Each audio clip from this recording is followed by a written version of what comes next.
Comment travailler durant une préparation physique générale? Enfin, la question qu'on peut se poser, c'est plutôt quoi travailler durant cette préparation générale. Donc, je vous le rappelle, le but principal de la préparation physique générale, c'est de préparer, d'être au service de la préparation spécifique. Donc, c'est d'amener sur un plateau toutes les conditions pour faire une bonne préparation spécifique. Donc, partant de ce principe-là, on peut aisément se dire quelles sont les choses à travailler pour être au maximum de ses possibilités lors de la préparation spécifique. Donc, je vais vous répondre tout de suite. Pour moi, ça se traduit sur deux vecteurs. Donc, la première chose à travailler, c'est la VO2 max. La VO2 max, pour la faire courte, je l'ai déjà dit dans l'e-book que j'ai fait pour vous, le livre électronique. Je l'ai déjà dit dans d'autres vidéos et je vais le redire. En gros, c'est tout ce qui est capacité cardio-pulmonaire. C'est sur un temps donné, combien vous pouvez comment extraire le maximum d'air dans l'atmosphère. Donc ça, c'est tout ce qui est capacité pulmonaire. À quoi ça sert? Déjà, ce qu'il faut savoir, c'est que tout athlète de haut niveau est endurant, a une grande VO2 max. Même un haltérophile, ne serait-ce que pour supporter les charges de travail, même un sprinter de 100 mètres, sur son entraînement, il va faire aisément 2 à 3 km. Donc rien que pour supporter ces charges de travail-là, il faut être de base quelqu'un d'endurant. Pour être un sportif de haut niveau, il faut être endurant. C'est une condition sine qua non. Donc ce qu'on va faire en priorité, c'est travailler la VO2 max. Tout ce qui est capacité cardio-pulmonaire. La deuxième chose à travailler, c'est tout ce qui est l'ossature musculaire. Je m'explique.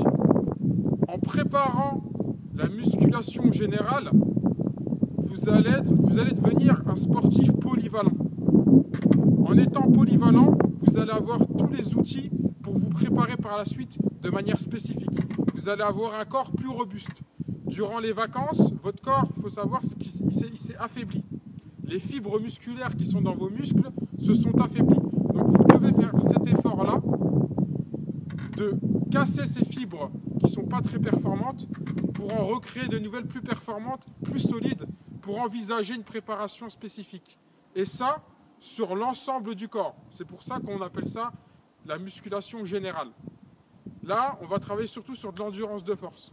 Je vous rassure, j'arrive très vite avec des vidéos où d'une part, je vais vous expliquer comment travailler à la VO2 max et une deuxième vidéo où je vous expliquerai également avec des exercices à l'appui comment travailler tout ce qui est musculation générale.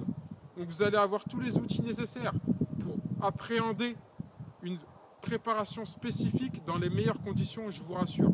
Ensuite, si je peux me permettre, j'ai voulu rajouter un troisième point, une troisième orientation de travail où on peut l'incorporer à cette préparation physique générale.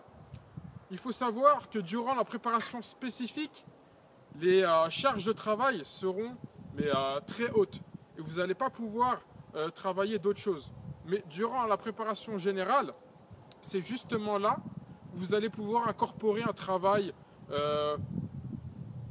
un peu annexe, un peu entre parenthèses, comme la souplesse, comme certains points techniques, comme certains points tactiques.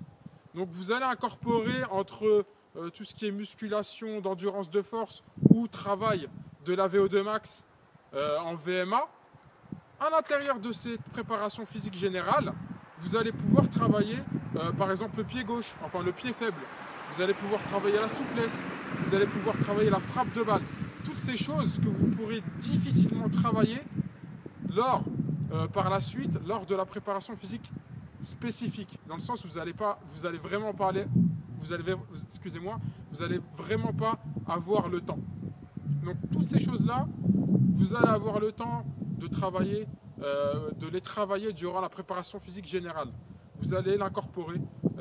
C'est pas contradictoire de travailler la frappe de balle en même temps que la VMA non plus. Vous pouvez faire un circuit training où vous allez interférer avec des zones de tactique, de technique. Donc voilà, c'est vraiment le moment où vous pouvez travailler sur des choses un petit peu annexes. Comme je vous l'ai dit, j'arrive très vite avec des vidéos spécifiquement dédiées d'une part à la VO2 max et d'une autre part à tout ce qui est musculation générale. Donc si vous voulez découvrir tout ça, restez branchés et gardez la pêche. Cette vidéo vous a été proposée par Footballeur Attitude, le site pour devenir footballeur professionnel. Vous voulez progresser de manière significative dans votre football en ayant des conditions de joueur professionnel? Vous voulez avoir des conseils, des bons plans en recrutement pour percer dans votre carrière et pourquoi pas vivre de votre football? Vous êtes au bon endroit. Mais je pense avant tout que tout est une histoire de méthode dans la vie. Il ne faut donc pas mettre la charrue avant les bœufs et surtout pas dans le sport car dans l'entraînement, tout se fait de manière progressive. C'est la raison pour laquelle, pour pas que vous puissiez vous éparpiller, je vous ai réservé 3 vidéos, pas très longues, faciles à regarder. C'est mes 3 vidéos phares qui vont vous expliquer les 3 premières choses à faire avant d'envisager toute chose dans votre carrière. Une fois que vous aurez mis ces choses en place, vous pourrez faire ce que vous voulez. Mais s'il vous plaît, ne faites rien avant d'avoir mis en place ces 3 premières choses. Comme ça, on aura au moins une base solide pour travailler ensemble. Donc cliquez dès maintenant sur le lien ci-dessous ou tout simplement allez dans la rubrique vidéo phare du site www.footballerattitude.com pour découvrir ces 3 principes.